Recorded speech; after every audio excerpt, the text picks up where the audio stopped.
TRP game zone અગ્નિકાંડમાં 28 લોકોના મૃત્યુ છે તે નિપજી ચૂક્યા છે ને ત્યારે હાલ આપણી સાથે વાતચીત કરવા હાજર છે પદ્મિનીબા વાળા. પદ્મિનીબા, શું કહેશો? હાલ અત્યારે તમે સિવિલ હોસ્પિટલ ખાતે પહોંચ્યા છો. કેવા જેવું તો મને કઈ લાગતું નથી કે આ જે તંત્રની બેદરકારી બધા જોઈ રહ્યા છીએ આપણે, તો આ ત્રીજો બનાવ છે. પહેલો બનાવ મોરબી પુલ તૂટ્યો હતો, બીજો બનાવ બરોડામાં જે બોટ ઊંધી વળી ગઈ હતી, અને ત્રીજો બનાવ આ છે. તો અત્યારે તંત્ર જવાબદાર છે ને તંત્ર શું કરી રહ્યું છે?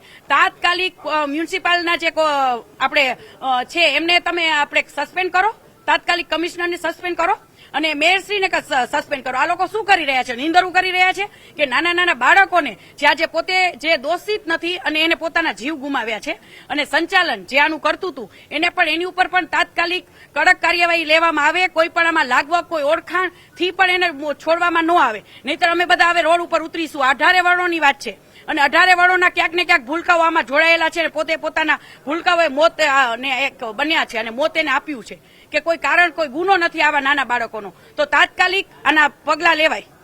ખાસ કરીને જે ઘટના બની તેને કલાકો વીતી ચૂક્યા છે, હજુ સુધી કોઈ પોલીસ ફરિયાદ નોંધવામાં નથી આવી. આપ આ ઘટનાને કઈ રીતે જોઈ રહ્યા છો?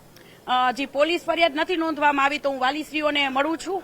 બરાબર, એ લોકોનું શું કહેવાનું થાય છે? અમે એ લોકોને જેટલા પણ વાલીઓ છે, જેટલા પણ બાળકો છે, કોઈના મમ્મી પપ્પા પણ આમાં વયા ગયા છે, મેં જોયું છે, તો એ લોકોની સાથે જ છીએ. બધાય અમે એના દુઃખમાં અમે હદભાગી થશું અને પૂરેપૂરો એને સપોર્ટ કરશું.